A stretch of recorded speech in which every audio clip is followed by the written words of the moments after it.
Assalamualaikum warahmatullahi wabarakatuh. Waalaikumsalam warahmatullahi wabarakatuh. Sebelumnya terima kasih banget nih Ali yang kebetulan juga adik kelas Bang Iki di kampus. Sekarang semester berapa? Semester 2, Kak. Semester 2. Jurusannya? Jurusan psikolog saya. Psikolog juga ya. Psikolog juga. Psikolog juga. Kebetulan psikolog juga. Psikologi ya. Sebelumnya terima kasih sudah mempercayakan Bang Iki dalam urusan kamu kali ini. Sebelum itu Bang Iki mau tanya dulu nih, kira-kira apa sih tujuan kamu atau goal kamu atau harapan kamu untuk sesi konseling kali ini? Tujuannya aku ya, harapannya sih aku itu meminta tolong kepada Kaikan.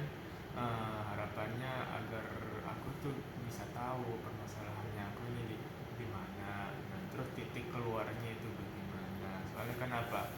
Soalnya masalah yang aku hadapi, aku merasa itu sekarang sangat mengganggu terhadap aktivitas aku, terutama di dunia kerja dan di dunia perkuliahan. Nah, kan aku kan sekarang kan bisa dikatakan anak rantau nih ya.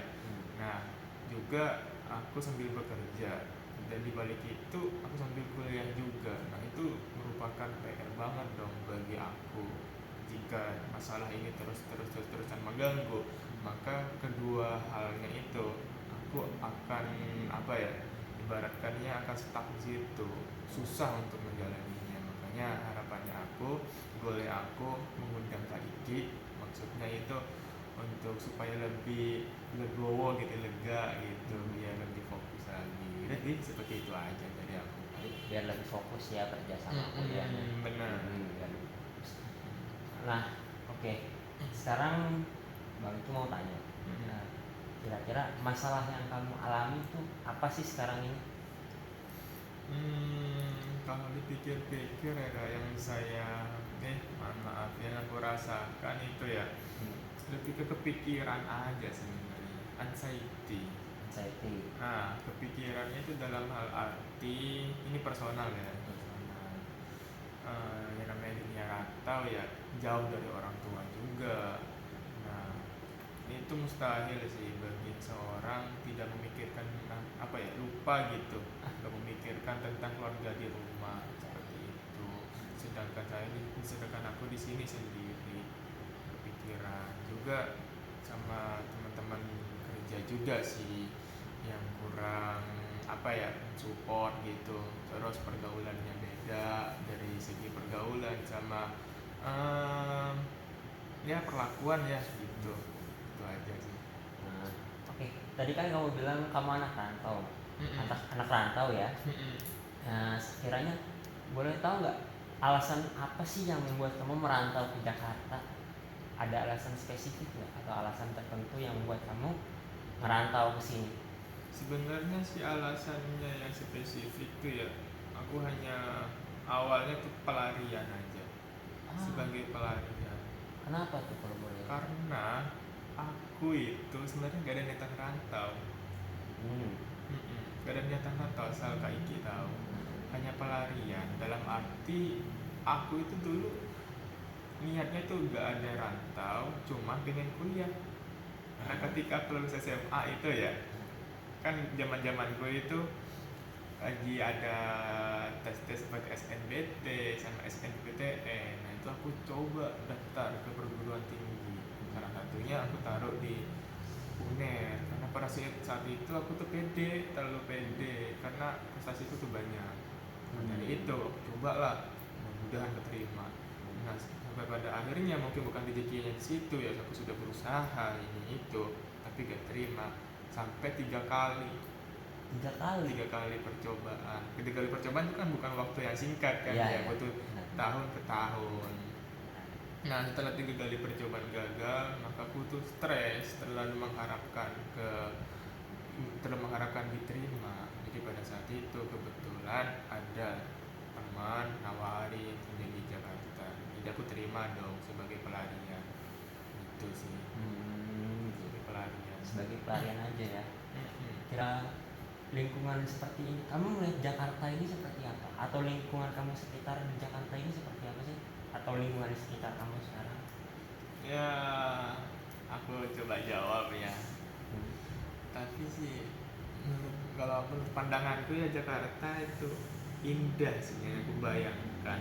Pada saat awal-awal aku itu apa ya menginjak Jakarta, bukan menginjak sih, membayangkan sebelum berangkat ya. Aku tuh awal-awal sempat searching di media sosial, kayak apa sih Jakarta ini. Oh. Aku searching tuh di media sosial seperti halnya yang sekarang yang lagi viral tuh ya aplikasi di TikTok, Instagram. Aku cari situ browsing. Setelah aku cari, aku bandingkan, oh ternyata indah Jakarta. Nah, setelah pas ketika aku sudah menginjak Jakarta pertama kali, kagetlah tuh. Kok gini ya pergaulannya ya? Alat juga gak dipakai sini, attitude jarang, banyak yang toksik anak-anaknya. Oh. Beda dari kampung. Kalau kampung kan apa ya, tutur katanya tuh ramah, enak, sama orangnya itu saling memahami. Kalau di sini nih yang aku rasakan kayak lo gua gitu, bodo amat. Jadi kalau lo nggak bisa, ya tanggung jawab sendiri tuh. Apa ya itu, eh, untuk diri lu sendiri gitu yang gue rasakan selama di Jakarta. Bukan selama sih, pas awalan maaf. Jadi itu ekspektasi awal kamu mengenai Jakarta lah ya. Yang awalnya Ekspektasi kamu seperti itu dan akhirnya ternyata ekspektasi kamu tidak sesuai dengan apa yang kamu harapkan gitu ya. sesuai. Kalau boleh tahu rekan-rekan kerja kamu sendiri, kamu melihatnya itu mereka seperti apa ke kamu? Aku melihatnya sih gimana ya, berbeda-beda ya. Namanya tiap orang kan memiliki kepribadian yang berbeda Betul. dan kecocokan. Selama ini aku rasakan lebih suka diam-diam sih. Diam-diam dalam arti itu apa ya, ngomong seperlunya, jarang adanya komunikasi. Nah, ketika atasan itu meminta sesuatu dan membahas terkait kerjaan yang serasa ada problem, maka dari itu tim tim aku ini apa ya, langsung ibaratkannya seperti ada musibah gitu, seperti ada badai langsung duar gitu. Kayak apa ya, kewalahan gitu. Langsung kewalahan ya. Karena tiba-tiba dan mendadak. Tiba-tiba dan mendadak, yang awalnya itu gak ada komunikasi ya diam-diam aja. Jadi aku sebagai karyawan bingung nih, ngapain ya, sedangkan aku di sini jabatannya karyawan biasa, bukan seperti memiliki jabatan leader, profesor, atau manajer. Enggak, aku hanya bawaan aja, jadi seperti itu sih. Mungkin solusi dari Bang Iki begini. Ini bebas mau kamu terapin atau misalnya enggak, itu hak kamu juga. Tapi Bang Iki di sini hanya memberikan saran atau nasihat. Satu, hidup jangan terlalu berekspektasi. Turunkan ekspektasi. Turunkan ekspektasi kamu. Dalam arti gini, ekspektasi kamu, harapan kamu apa? Misalnya kayak tadi, kerja di Jakarta itu enak. Apakah semua orang yang kerja di Jakarta ini semuanya enak? Pada kenyataannya enggak kan? Banyak yang tertindas, banyak yang itu. Ya maka dari itu, apalagi kamu anak rantau, satu itu turunkan ekspektasi kamu. Dalam arti bahkan kalau ekspektasi kamu kosong pun itu tidak masalah. Jadi kamu kesini nggak punya ekspektasi apa-apa, kesini nggak punya ekspektasi, bukan berarti nggak punya tujuan ya. Tapi ya udah gitu, sambil menjalani tujuan udah jalanin aja dengan apapun yang terjadi. Sama lah kayak misalnya gini, kamu nolongin orang, tujuan kamu nolongin orang apa? Punya ekspektasi nggak dari kamu membantu orang? Ekspektasinya agar masalah orang tersebut selesai. Iya. Tapi itu untuk orang lain. Untuk diri kamu? Ya Enggak kan? nggak ada kan, nggak ada. Masa ya kita menolong harus ada timbal balik dari orang That's the tersebut. point. Kamu harus tahu niat kamu kesini itu apa sih dalam diri kamu. Niat kamu tuh apa? Jadi yang pertama harus dilurusin adalah niat. Niatmu ini ke Jakarta apa? Di dalam hati kamu merantau itu buat apa? Apalagi kamu Sari Kusai, pasti ada keluarga di sana yang harus kamu bantu juga.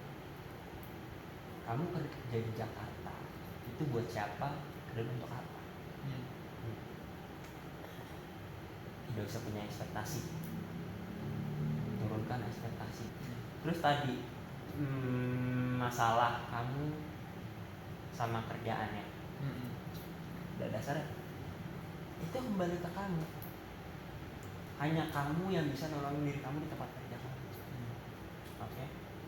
Dalam arti gini, di situasi seperti itu kamu harus punya inisiatif. Harus punya inisiatif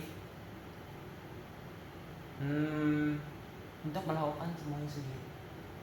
Karena walaupun kita kerja tidak dipungkiri kadang-kadang kita juga merasa kerja sendiri.